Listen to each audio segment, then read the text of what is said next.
Hello guys again. So magluluto tayo ng sinangag na kanin ngayon with ito recycled na chicken galing sa Shawaya. So igigisa muna natin to guys. Igigisa muna natin itong hinimay ko na pitso ng manok galing sa Shawaya para ihalo natin mamaya dito sa kanin na bahaw din. Actually magkasama yan siya sa Shawaya. Okay? So, papainitin lang natin yung ating kawali. Alright? So, meron ako dito oil. Meron tayo ditong oil. And yung ating pang-alat, pink salt. Ito, yung MSG.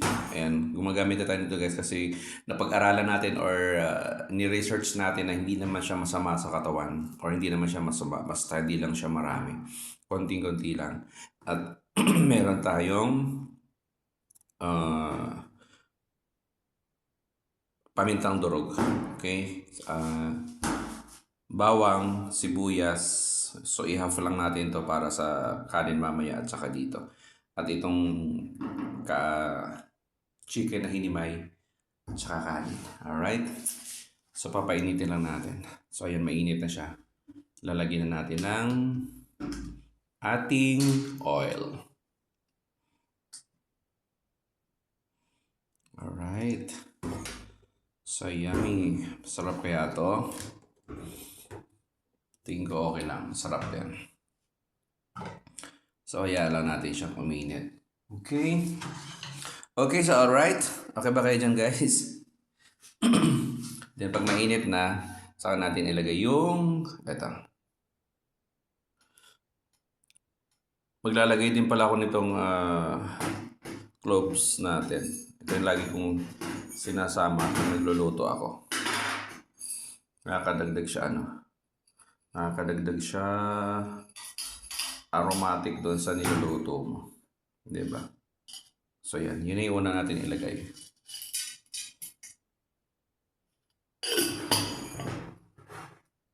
Yan, mainit na yung mainit na yung mantika. Okay. Then, lagay natin yung bawang.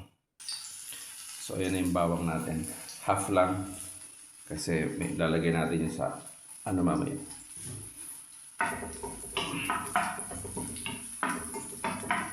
Hirap ng walang tagahawak, taga-video. Diba? Lagay na natin ito. Malalaki lang yung hiwa ko ng sibuyas kasi gusto ko na nalaano ko pa siya Nangunguya ko pa siya. Divalicious.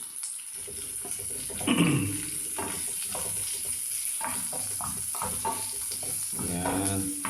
So, yummy. Okay. So, ako guys, pag nagluluto ako ng kahit anong niluto ko sa ulam, pag ganyan pag ganyan nagigisa pa lang ako ng mga sibuyas, bawang, nilalagyan ko na siya ng, excuse me po, nilalagyan ko na siya ng konting salt at saka paminta para magkaroon na siya ng timpla. Yan, ganyan lang yung ganyan yung way ko ng pagluluto ba. Diba? Tansyahan. Ayan, so para magkaroon na siya ng timpla. Saka ko siya ngayon haluin. Diba? Ganon. So ito may timpla na siya. Ito. Actually pwede nang iulam to. Oh, pwede mo nang iulam to ganyan. Then ilagay na natin yung chicken. So ayan na yung chicken. Ilubog na natin sa kahirapan yung chicken. Ayan. Mekos lang para magkalasa. Diba? Para magkalasa lang siya, guys.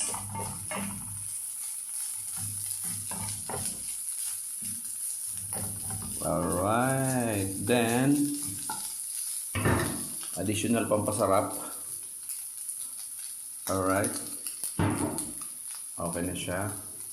Tapos ang gagawin natin ay meron tayong oyster. Meron tayong oyster sauce. Okay. Enough. Enough na yan siya. Then, mikos-mikos lang natin. Ay, sorry. Di ba nawawala sa focus yung pag-video ko? Mahirap eh. Wala tayong videographer eh.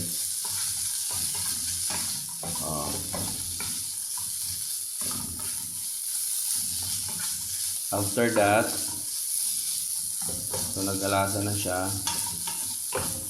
Luto naman na to. So ang purpose lang natin ito is magkalasa lang ba siya. Okay. So okay na to. Yung kanin naman ang ano natin. Hahangoy lang natin, lipat lang natin dito sa plato.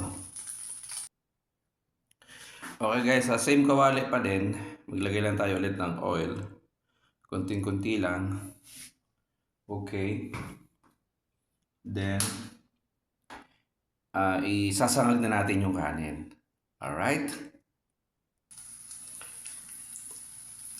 So, nilagay na natin yung ang bawang guys. So, paano lang natin to? Medyo sunugin lang natin to kasi mas masarap sa sinangag. Yung medyo sunog-sunog yung bawang. Mas mabango. Diba? Mas lumalabas yung aromatic ng bawang. Alright? So, hayaan na natin siya mag brownish. So, ayan. Brown na siya guys. Ayan, brown. Aray ko. Brown na siya. Pumitik pa. Diba? Pumitik na siya guys. Then, ilalagay na natin yung ating rice. Rice na natin. Babusan natin. Alright. Then, mekos-mekos na yan. Mekos-mekos na. So, na-mekos-mekos na natin guys. Lagyan lang natin ng kunting paminta. Ayan, magbaba. So, drop natin ng gusto ko sa sinangag maraming paminta eh. Diba? Mabango kasi siya. Okay. And okay na ang lasa. And may naman na to. Hindi ko na siya lalagay ng salt dahil may timpla na tong kanin ko. Okay. Oyster sauce siguro. Pante, lagyan lang natin ng konting oyster sauce. Alright, okay. Enough na yan. And ilalagay na natin yung chicken kanina na ginisa natin. Alright. Perfect. Then, mekos-mekos lang natin ulit. Sorry. Okay? So, ganun lang guys. Ganun lang ka-simple as that. Tadadan! At ito na guys, hinago ko na siya dito sa aking kaldero. Dahil luto na siya. Alright! At ito na yung ating finished product. So, let's eat na. Breakfast na tayo. Okay, so ready na yung ating breakfast. Sinangag na kanin with recycled chicken and chicken con ampalaya con chicken, di ba? All right, with meron pa tayong kape. Let's eat guys.